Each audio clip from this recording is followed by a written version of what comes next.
Waziri wa Fedha na Mipango Zanzibar, Dr. Juma Malki Akili, ameitoa kauli hiyo wakati wa zoezi la usafi lililofanyika huko katika nyumba za maendeleo Mtemani Wete, ikiwa ni katika shamra za miaka 62 ya mapinduzi matukufu ya Zanzibar. Niseme kwamba tuna mpango wa kuendeleza, tunasema conservation, tunataka kuanzisha mfuko maalum wa kuhifadhi mazingira katika miji yetu.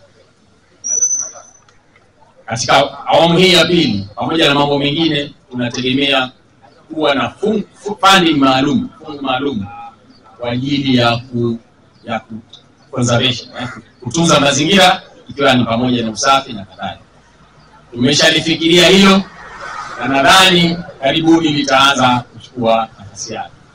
Kwa na mfuko maalum ambao utakuwa unashughulikia usafi pamoja na kuboresha mazingira yetu, yani tunaita conservation fund.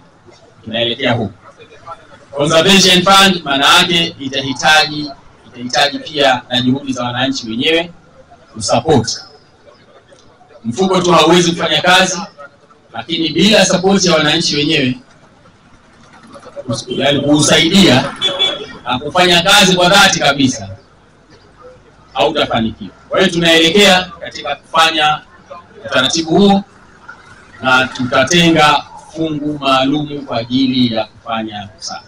Aidha, Dr. Juma amewataka wananchi kuendelea kuyatunza matunda ambayo yanatokana na mapinduzi ya mwaka 1964 pamoja na kudumisha usafi katika maeneo yao. Tuyatunze mapinduzi yetu ambayo yametuwekea huu msingi, lakini pia tutunze mazingira yetu kama ni sehemu ya kusaidia kutunza mapinduzi yetu. Mapema mkuu wa wilaya ya Wete, Abdalla Rashid Ali, amesema ufanyaji wa usafi katika maeneo na kuipunguzia gharama serikali kwa kuepusha maradhi ambayo yanaweza kujitokeza ni bora kuliko kutibu.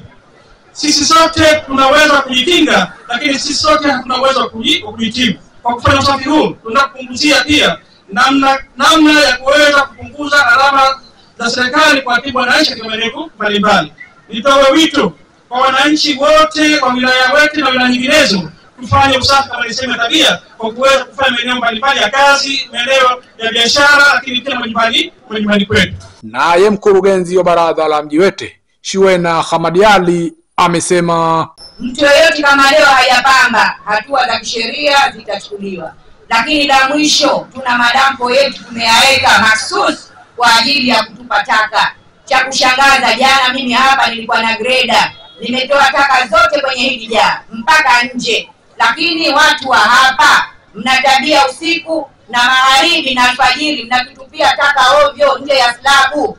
Hatutaki, na sheria zipo na sheria tutazichukua. Nikiripoti kutoka kisiwani Pemba, mimi Maulid Hamisi,